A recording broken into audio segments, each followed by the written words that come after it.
और बाबा, कर्मातीत अवस्था क्या है और कर्मातीत अवस्था बनाने के लिए क्या पुरुषार्थ करना चाहिए?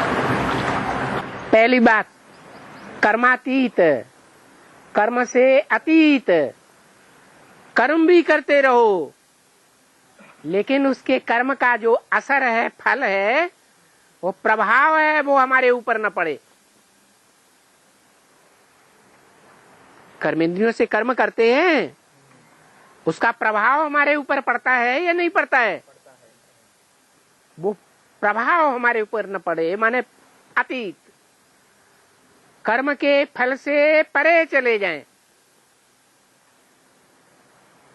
कर्म का फल मिले ही नहीं,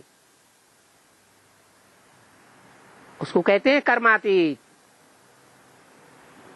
इसलिए बोला है कर्म नहीं छोड़ना है, लेकिन ऐसी अवस्था बनानी है कि कर्म से अतीत हो जाएं, कर्म के फल से अतीत हो जाएं। कर्म का बंधन हमको बांध न सके।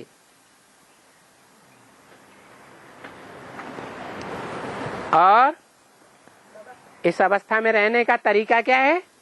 दूसरा प्रश्न है ही ना? हाँ, उसका तरीका है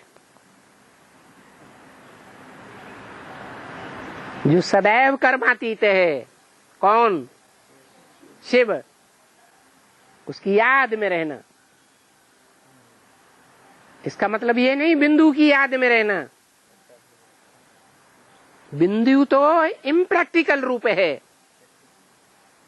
उसका प्रैक्टिकल स्वरूप है शिव बाबा।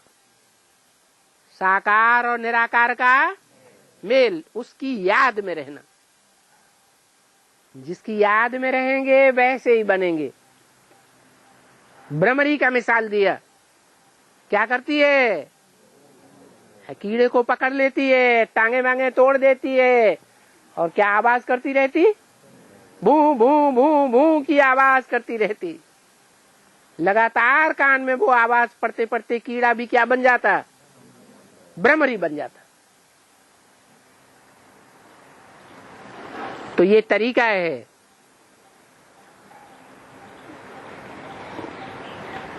इस बात का कर्मातीत अवस्था पाने का।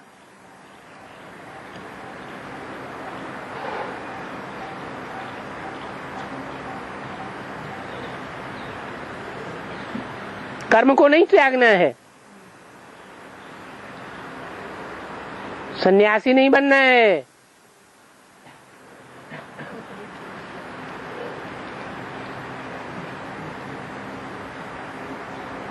लंगोट चढ़ा कर कंट्रोल नहीं करना है। कर्म तो करना है कर्मेंद्रियों से, कर्मेंद्रियों को बंधन में डालने की बात नहीं है। क्या करना है? कर्म करते शिव बाबा को याद करना है। ये तरीका है कर्मेंद्रियों को कंट्रोल करने का।